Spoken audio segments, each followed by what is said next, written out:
Nathaniel was a man of ambition, but he lived an average life. He worked very hard as a clerk, but didn't earn much. He spent his nights dreaming of a life of wealth and power.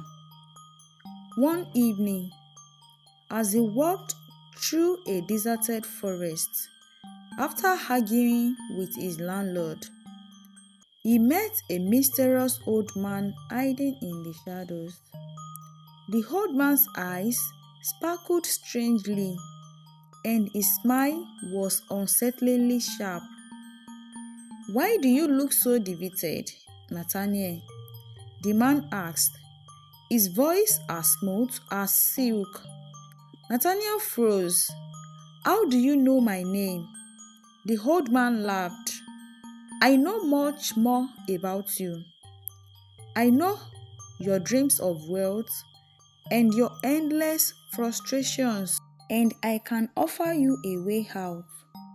Nathaniel's curiosity overtook his fear. "What are you talking about?" he asked. "Riches beyond your wildest imagination," the man replied. "But such gifts come at a cost. You must agree to my terms without hesitation, for there is no going back once we begin." Although he felt uneasy, but he ignored his doubts because of his desire. "What's the price?" he asked. The man smiled more widely. "You will find out soon enough. Do you accept?" Nathaniel hesitated but ultimately nodded. "Yes, I'll do whatever it takes."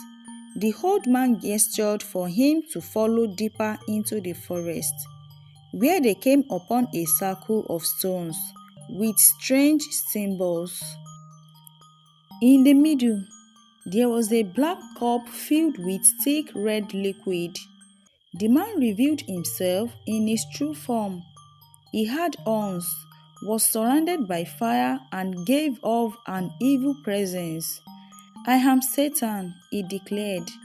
"Drink from the chalice and your desires will be fulfilled.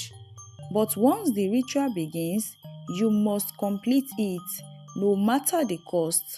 Nathaniel took the chalice with trembling hands. "I will do it. I will pay the price." The drink burned his throat as it slid down his throat, but when he opened his eyes, the world shimmered. Gold coins rained from the sky. He was suddenly dressed in fancy silk clothes, and a mansion appeared before him, more significant than any he had ever seen. He laughed happily. His dreams had come true. But Satan's voice broke into his happy thoughts. "Now it is time for you to hold up your end of the deal." Nathaniel was terrified. "What do you mean?" he asked.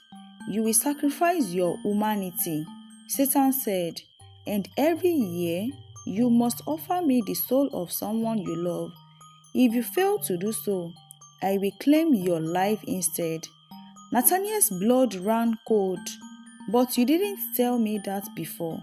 Without my humanity, I will not be able to impregnate a woman. I will be childless, and I will still sacrifice those that I love.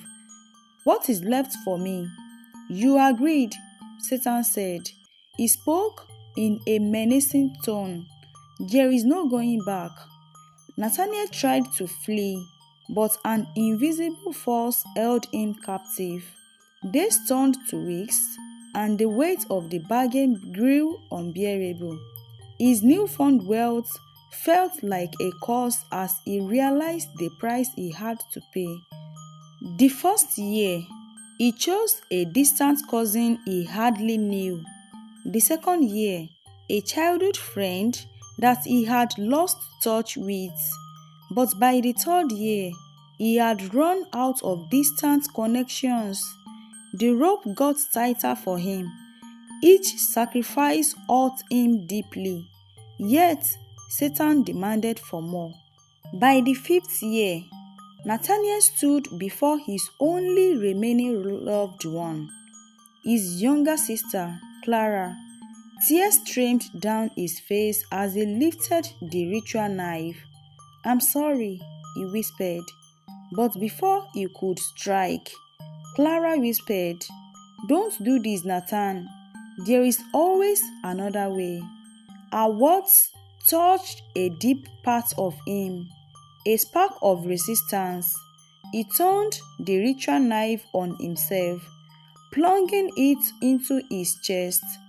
Blood spilled onto the ritual circle, and he collapsed. Satan appeared. He was delighted. "You think you can escape me that easily?" Nathaniel gasped. His eyes was fuzzy. "I won't let you take anyone else." Satan gloated. "Foolish mortal, your soul was mine the moment you drank from the chalice." Nathaniel's body turned to ash, and his soul descended into darkness. His wealth vanished, his mansion crumbled, and all that remained was the whisper of his name. This is a cautionary tale for those tempted by greed, for in the end, the devil always collects.